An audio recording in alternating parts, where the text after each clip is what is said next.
Amém, irmãos? Jesus é o Senhor.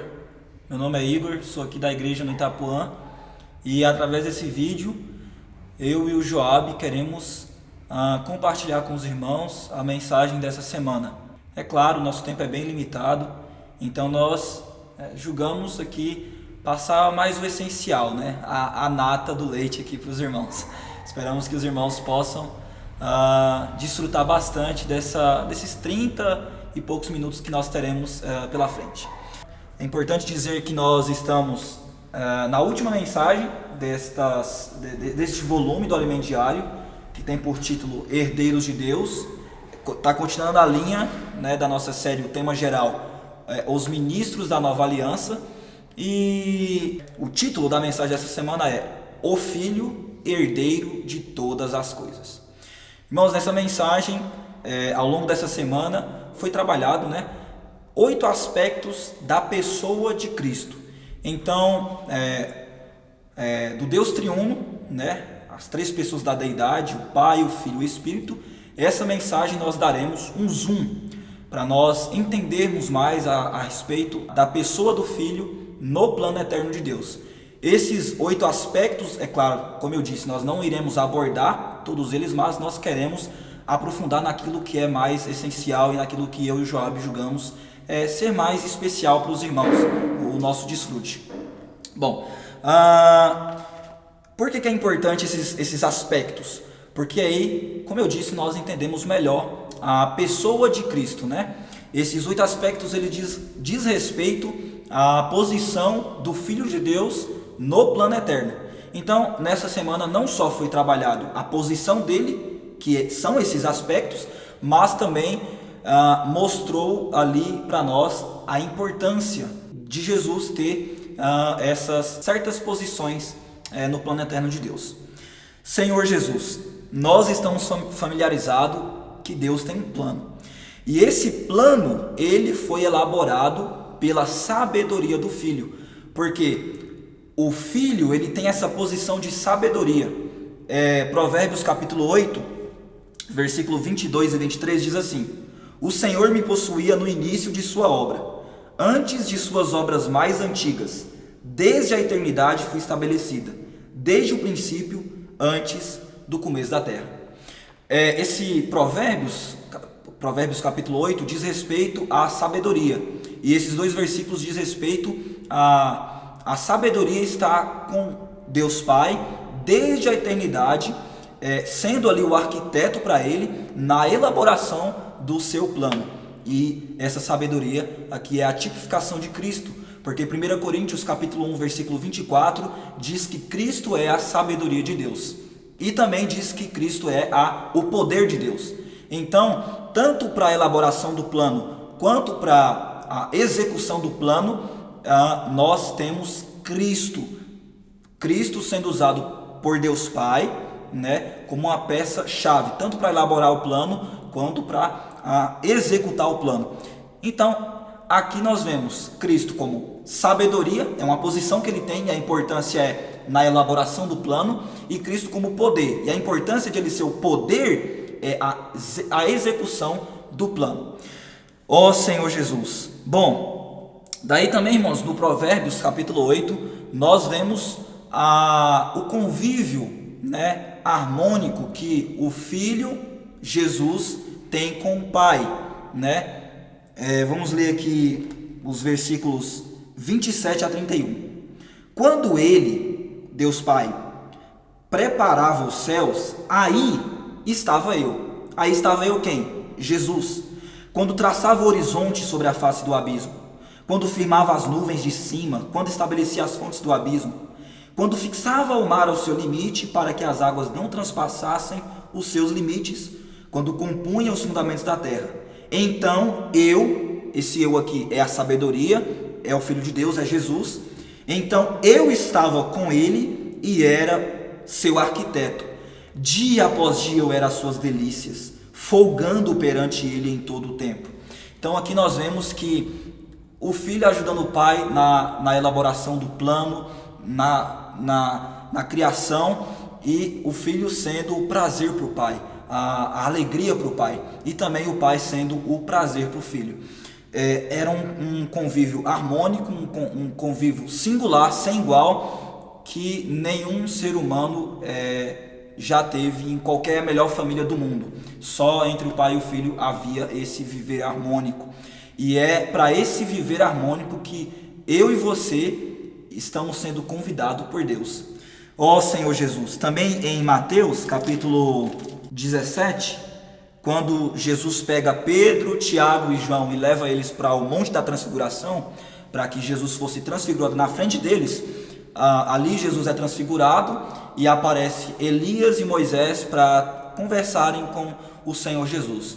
Daí estava tão bom o clima ali que Pedro, quão bom é estarmos aqui, Senhor. Se o Senhor quiser, eu vou fazer uma tenda para ti, uma para Moisés e uma para Elias. Daí, quando Pedro falava com o Senhor Jesus, eis que uma nuvem luminosa cobriu eles, e veio uma voz do céu dizendo, olha só o que dizia essa voz do céu: Senhor Jesus, este é o meu filho amado, em quem me comprazo.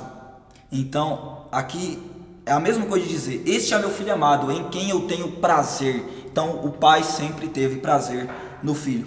E por que eu estou falando tudo isso, irmãos? Para vocês perceberem que entre o pai e o filho, nessa esfera da eternidade, há um convívio singular, harmônico. E é para lá que Deus quer levar eu e você. Só que Deus vai levar eu e você para lá somente através do filho. E é por isso que essa mensagem dá esse zoom na pessoa do filho, para mostrar a importância do filho no plano de Deus.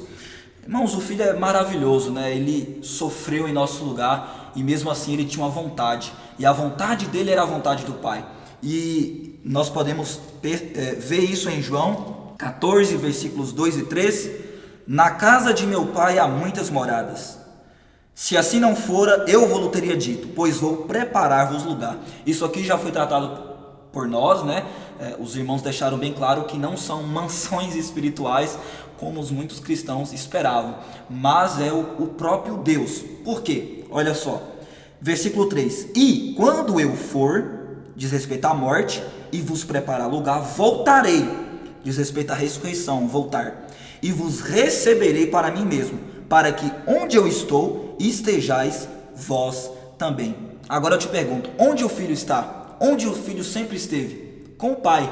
João capítulo 1, versículo 1 diz: no princípio era o verbo, e no grego é palavra. No princípio era a palavra, e a palavra estava com Deus, e a palavra era Deus. E a palavra estava com Deus, e a palavra era Deus. Então, da mesma forma que Jesus estava com Deus, Jesus também é Deus. E é para lá que Jesus quer nos levar, está nos conduzindo, né, para o Pai. Capítulo 17, versículo 24, deixa isso bem claro. Olha só, Pai, isso aqui é João 17, versículo 24, diz assim: Pai, a minha vontade é que onde eu estou, estejam também comigo os que me deste, para que vejam a minha glória que me conferiste, porque me amaste antes da fundação do mundo. Mas olha só, Pai, a minha vontade é que onde eu estou, estejam também comigo os que me deste. Então, essa é a vontade do Filho. A vontade do Filho também é a vontade do Pai, que é aonde Ele está, nós também estejamos. E onde Ele está? No Pai. E é para lá que Ele está, é para lá que o Filho está nos conduzindo. Senhor Jesus. Bom, irmãos, eu falei tudo isso aqui, era uma pequena introdução para recapitular também aquilo que nós temos visto ao longo do semestre, né? Uma revelação nova acerca da glorificação. E, bom, eu quero entrar aqui novamente, na verdade novamente não, eu quero aqui inserir vocês, mostrando para vocês uma das posições que o Filho teve para que através dele nós também pudéssemos ser levados para lá. Aí nós vamos ter que abrir em Hebreus, capítulo 5. Ó Senhor Jesus. Aqui eu vou mostrar para vocês a posição, um dos aspectos de Cristo que é muito importante para que eu e você possamos ser conduzidos até Deus. Então vamos lá. Capítulo 5, versículo 7, diz assim: Ele, Jesus, nos dias da sua carne. Então, o Filho que sempre esteve com o Pai na eternidade, nós acabamos de ver em Provérbios, ele teve de se tornar homem, ele teve de se encarnar, né, para que ele pudesse também experimentar a humanidade, porque nele só havia a divindade. Então, João capítulo 1 diz que o verbo, a palavra, que é Jesus, se encarnou, se tornou carne e habitou entre nós, né? Então, ele teve de se encarnar, né? Se tornar homem, e ele teve aqui um viver humano, assim como nós, de carne e osso, só que o viver humano dele foi perfeito, né? Ele teve pais humanos, né? Uma mãe, um pai. Ele nasceu numa cultura onde era regida pela lei, ele veio para cumprir a lei, dava testemunho, né? Seu viver não era um viver por ele mesmo, ele não falava o que era dele próprio, mas ele falava o que o pai ordenava, ele pensava de acordo com o pai pensava. Se o pai trabalhava, ele trabalhava, se o pai parava, ele parava. Então ele aprendeu a obediência.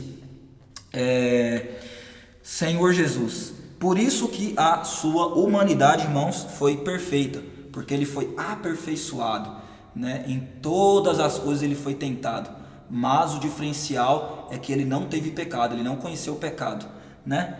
Senhor Jesus, 2 Coríntios capítulo 5, versículo 21, deixa bem claro isso, tá, irmãos? Ele foi, Romanos capítulo 8, versículo 3 diz que ele foi feito à semelhança de pecado, de carne pecaminosa, né? E 2 Coríntios capítulo 5, versículo 21 diz o seguinte: aquele que não conheceu o pecado. Então Jesus, ainda sendo feito homem, carne, ele não conheceu o pecado, em nenhuma experiência ele não tocou no pecado.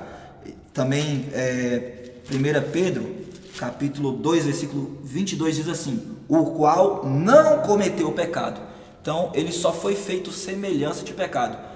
Ele foi tentado em todas as coisas, mas ele não teve pecado. Esse é o diferencial dele. Ó Senhor Jesus. E aí por isso ele teve esse viver humano perfeito, irmãos. Em todas as coisas ele foi tentado, né? E como já estava destinado no plano eterno de Deus, ele tinha que ficar aqui como homem 33 anos e meio, e após isso ele ser morto, sendo crucificado. E aí ele é crucificado, é morto, e no terceiro dia então ele ressuscitou. Só que a partir do momento que ele ressuscitou, que Deus Pai ressuscitou ele dentre os mortos, ele não se despiu da sua roupagem de humanidade. Pelo contrário, ele levou a sua roupagem de humanidade para dentro do Pai. E é por isso que abriu essa porta para nós. Eu e você podemos ser inseridos em Deus, porque primeiro Jesus foi inserido em Deus e a sua humanidade foi perfeita. E a partir do momento que ele aceito pelo Pai, Deus Pai então nomeou ele sumo sacerdote. E agora que eu vou começar, essa é a posição que eu queria entrar para vocês, a de sacerdócio. Deus nomeou ele sacerdote.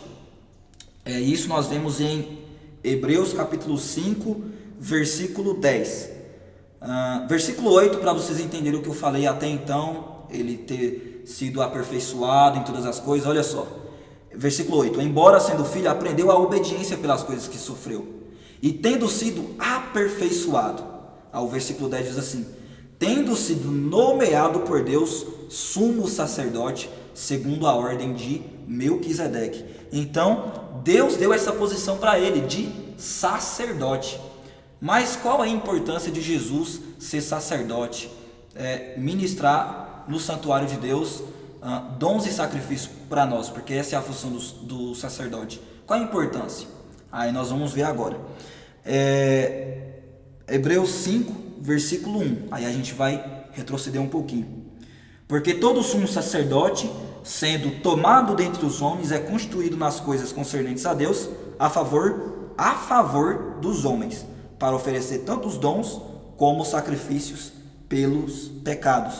Então a primeira característica de um sacerdote é que ele está ali a favor dos homens, para ajudar os homens a se relacionarem com Deus.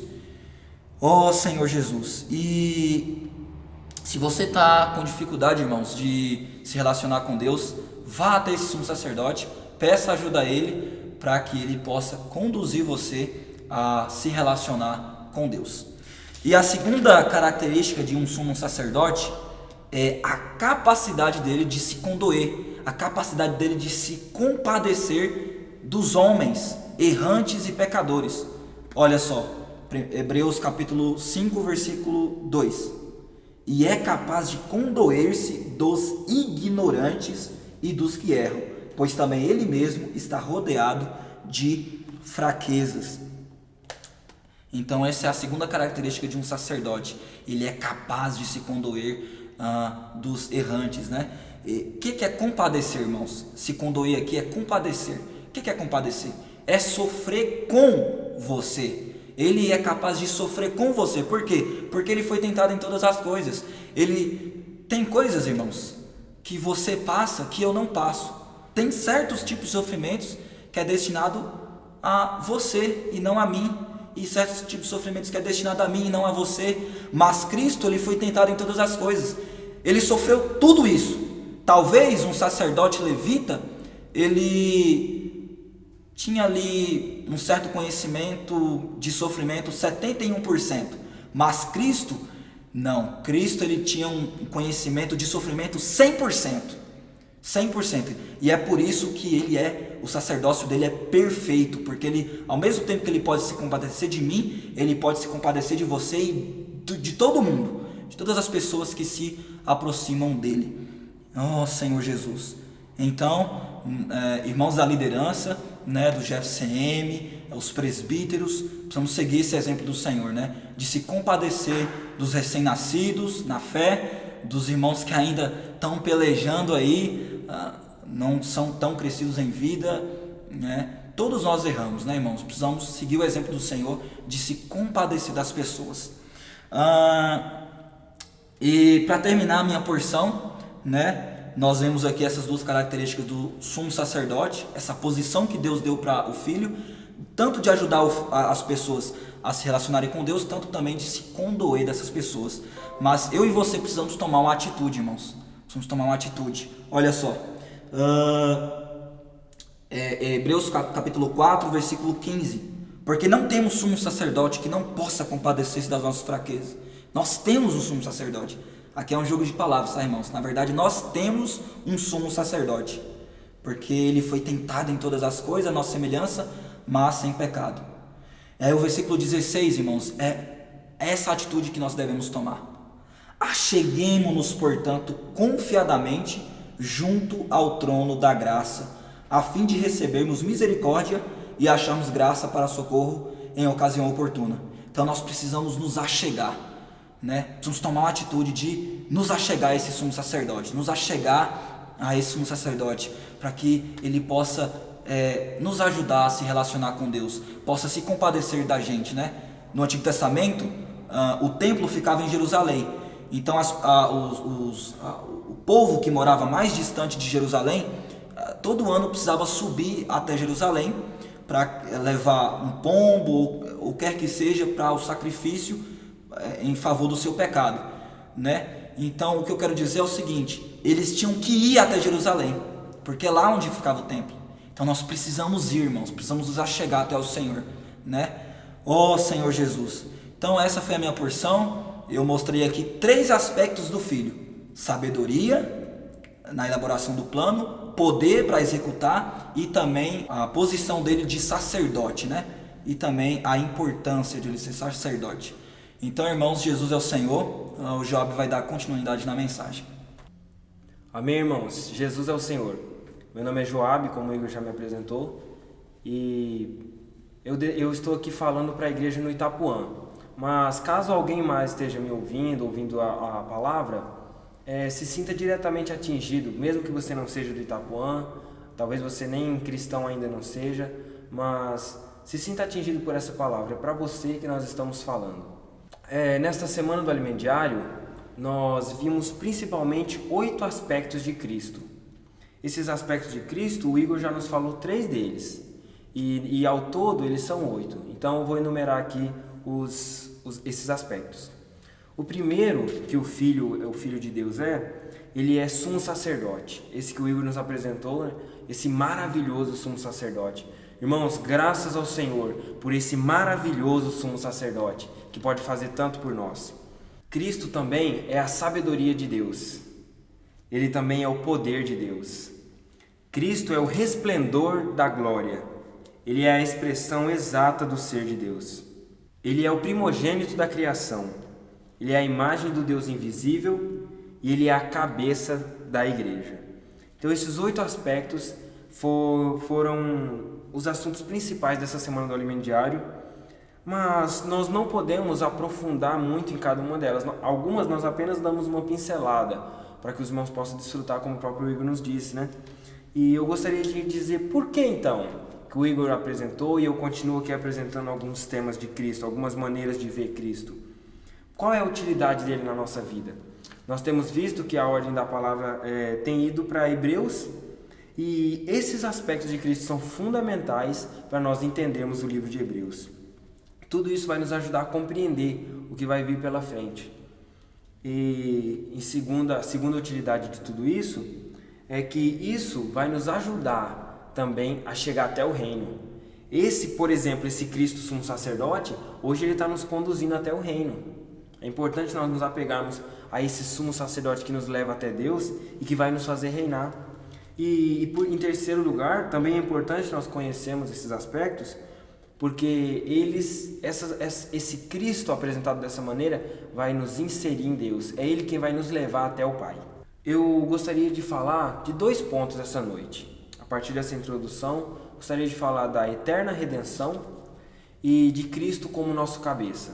Muitos irmãos têm tido dificuldade de entender as últimas semanas do Alimento Diário, dizendo que são assuntos difíceis, né? Porque falou de Melquisedeque, falou desse sumo sacerdote, da glorificação, da eternidade, e muitos irmãos não têm entendido esses últimos dias.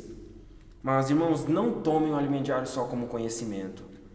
Permita que o Senhor trabalhe em você, ora ali, peça ao Senhor para você pôr em prática algumas partes, mesmo que você tenha ganhado poucas partes, mas permita que o Senhor ganhe cada partezinha em você e você possa praticar. Vou tentar aplicar esses 2 pontos que eu vou falar, vou tentar aplicar em nossas vidas, amém? Então o primeiro ponto, irmãos, é a eterna redenção.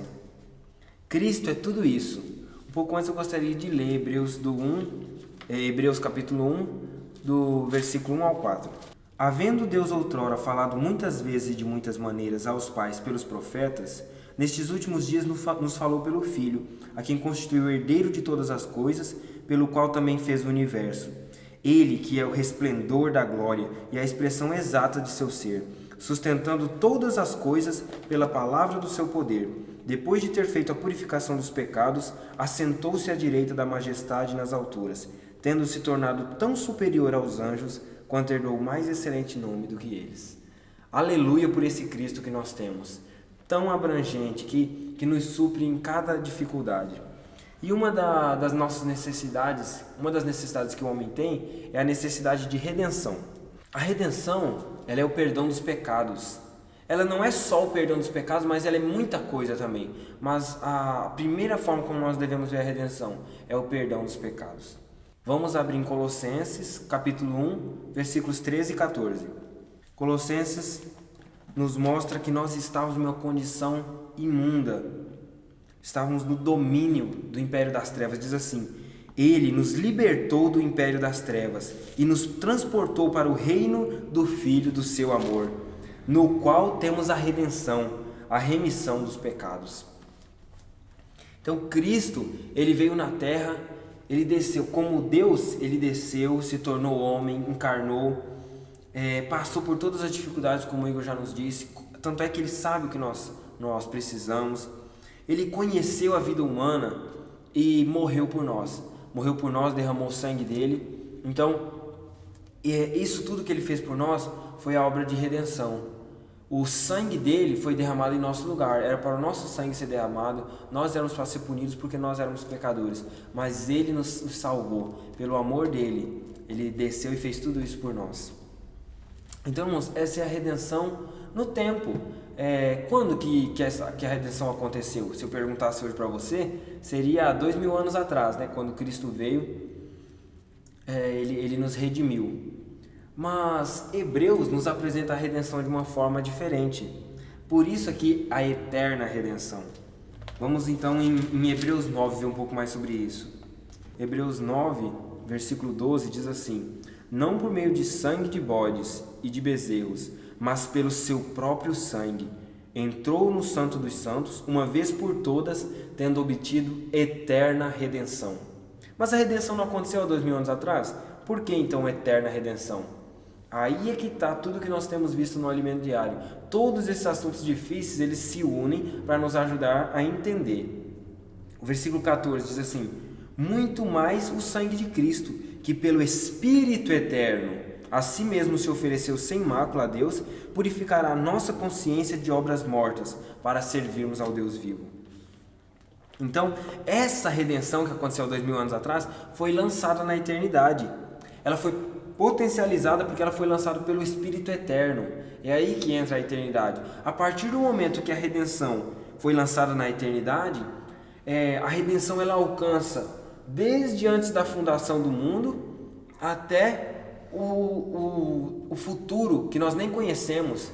Por isso que Apocalipse diz que é o Cordeiro que foi imolado antes da fundação do mundo. É algo que a gente não entende, irmãos. É algo que está fora da nossa realidade. Mas, irmãos, então tá bom. Se existiu uma redenção no tempo, há 2000 anos atrás, e foi lançada na eternidade, o que ela me serve hoje? De que ela me vale hoje? Irmãos, nós devemos nos apegar a esse sumo sacerdote e nos apegar a essa eterna redenção, a esse poder que essa redenção tem. Hoje, essa redenção continua nos aperfeiçoando. A obra de Cristo, toda a obra dele, continua nos aperfeiçoando. E isso é o que nós devemos aplicar na nossa vida. Eu não devo ler aqui só para conhecer, mas entender, né, que o Senhor, Ele continua trabalhando em mim, Ele está nos santificando cada dia mais. Por isso que eu e você precisamos ouvir essa palavra, precisamos ler mais a Bíblia, orar, crescer em vida, né? O Senhor Ele está nos salvando cada dia mais. Isso é mostrado em Hebreus 10, do 12 ao 14. Jesus, porém, tendo oferecido para sempre um único sacrifício pelos pecados, assentou-se à destra de Deus. Jesus só precisou morrer uma vez. Se o sacrifício não fosse lançado na eternidade, ele teria que morrer muitas vezes por nós. Para cada um de nós ele teria que morrer uma vez. Mas não, esse sacrifício foi perfeito. Então ele se ofereceu para sempre um único sacrifício pelos pecados. Assentou-se à destra de Deus, aguardando daí em diante até que os seus inimigos sejam postos por estrado dos seus pés. Porque com uma única oferta aperfeiçoou para sempre quantos estão sendo santificados. Então, através dessa oferta, dessa obra do Senhor lançada na eternidade, Ele nos aperfeiçoou de uma vez. Para nós hoje que estamos fora disso, assim, tentamos olhar de fora, Ele está nos aperfeiçoando. Aos olhos do Senhor Ele já aperfeiçoou, mas nós estamos sendo santificados. Então eu gostaria de focar nisso, né, irmãos? Nós estamos sendo santificados. Continua reunindo, continua desfrutando do Senhor. Eu, irmãos, às vezes eu me encontro em dúvidas que o Senhor parece que não me responde. Hoje eu estava tendo comunhão com um irmão e conversando com ele que às vezes parece que as coisas estão travadas, parece que uma vida seca espiritual, sabe? Eu não tenho aquela unção, eu não tenho uma vida de Deus. Por mais que a gente esteja lendo, sabe? Você não vê a vida operando. Às vezes, irmãos, isso parece, sabe, que está faltando em mim aquela manifestação poderosa do Senhor. Mas, irmãos, vamos perseverar firmes. Isso acontece com os irmãos, nós temos dias de altos e baixos, mas vamos continuar firmes, seguindo o Senhor, servindo, estando aos pés dele ali, para Ele nos santificar mais e chegarmos um dia e nós sermos libertos de tudo que nos agarra aqui nesse mundo, irmãos. Vamos se apegar a esse sumo sacerdote. Ele vai nos fazer chegar até o fim, vai nos santificar até o fim. A gente precisa perseverar, amém? E o último ponto é o Cristo como cabeça. Quando eu falo que Cristo é o cabeça, muita coisa está por trás disso. passa a questão de autoridade, questão de comando. A cabeça é quem comanda o corpo. Se Cristo é o cabeça e nós somos o corpo de Cristo, a igreja é o corpo de Cristo, então nós temos que receber um comando de Deus. Quando ele falar se move, nós devemos nos mover. Isso está impresso junto da ideia de cabeça. Mas quando se fala de cabeça, aqui eu gostaria de dar ênfase na questão de autoridade. Deus criou o universo de uma forma. Com a autoridade, todas as coisas estavam debaixo da autoridade de Deus. Deus acima de tudo e nós embaixo dessa autoridade. Só que chegou um momento em que Satanás se rebelou e ele saiu de debaixo da autoridade de Deus e estabeleceu uma autoridade paralela. Então Satanás tem uma concorrência com Deus. Estou usando essa maneira de explicar, né? Os irmãos, espero que me acompanhem. Então Satanás criou essa autoridade paralela e muita coisa hoje está debaixo da autoridade de Satanás, inclusive o mundo em que nós vivemos. O mundo jaz no maligno. Então, hoje nós encontramos duas autoridades, a de Deus e a de Satanás. Os que não estão na autoridade, debaixo da autoridade de Deus, automaticamente já estão debaixo da autoridade de Satanás. Não existe um muro. Quem fica em cima do muro tem que sair, porque o muro é de Satanás. Se você está em cima do muro, você já está debaixo da autoridade de Satanás. Então, nós temos que hoje nos ir para debaixo da autoridade de Deus. Só que isso aconteceu algo muito importante na história da humanidade, que mudou essa questão da autoridade. Deus providenciou um remédio para essa autoridade, que foi Cristo.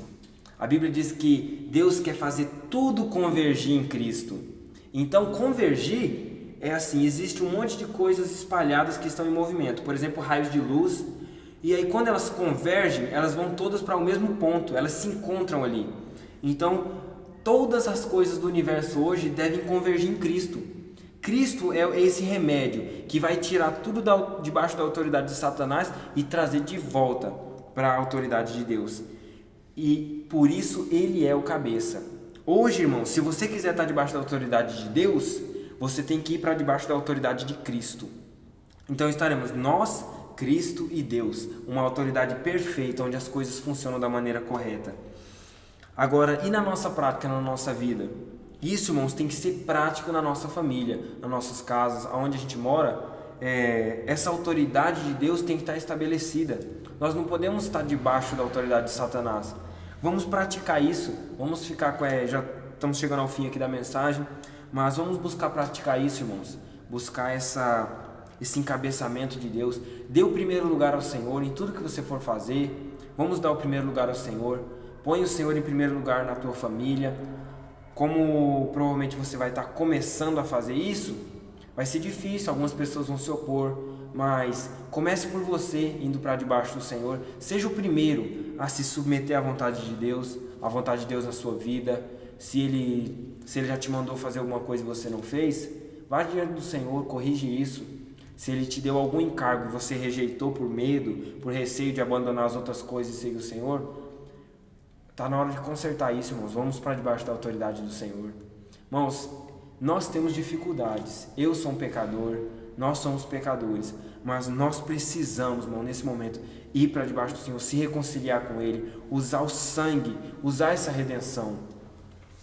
E por fim, irmãos, vamos para debaixo dessa autoridade por bem. Enquanto a gente ainda pode ir por bem, vamos por bem. Irmãos, eu estou mostrando o lado bom, né? Nós irmos para debaixo da autoridade de Cristo enquanto ainda há tempo, enquanto o Senhor ainda não voltou, enquanto Ele ainda nos dá essa oportunidade de sair do império das trevas, de aceitar Ele, para Ele nos libertar do império das trevas e nos transportar para o reino dEle. Isso deve ser prático nas nossas casas, começando por nós. Agora, irmãos, chega um momento em que a coisa não vai ser feita por bem. Salmos 2 nos dá uma palavra de advertência. Salmos 2,12 diz assim: beijai o filho, para que se não irrite, e não pereçais no caminho, porque dentro em pouco se lhe inflamará a ira. Irmãos, vai chegar um momento que quem não se sujeitou à vontade de Deus vai provar da ira do filho. Irmãos, vamos hoje se refugiar nele. O versículo continua assim: bem-aventurados todos os que nele se refugiam. Amém, irmãos? Vamos nos refugiar no Senhor. A parte ruim é essa, né? Quem não se sujeitar vai provar a ira do Filho. Mas nós, irmãos, vá hoje, se refugie em Cristo. Bem-aventurados todos os que nele se refugiam. Vamos buscar abrigo nele, buscar descanso, segurança. Se você se submeter hoje à vontade de Deus, de Cristo, você vai encontrar segurança, felicidade, sua vida vai ser mais harmoniosa, amém? Então, vamos servir o Senhor dessa maneira, submissos a Ele, encabeçados, amém, irmãos? Irmãos, nós estamos com muita saudade de vocês e esperamos que vocês possam desfrutar dessa palavra, amém? Jesus é o Senhor, não desistam, o Senhor em breve vai voltar, amém?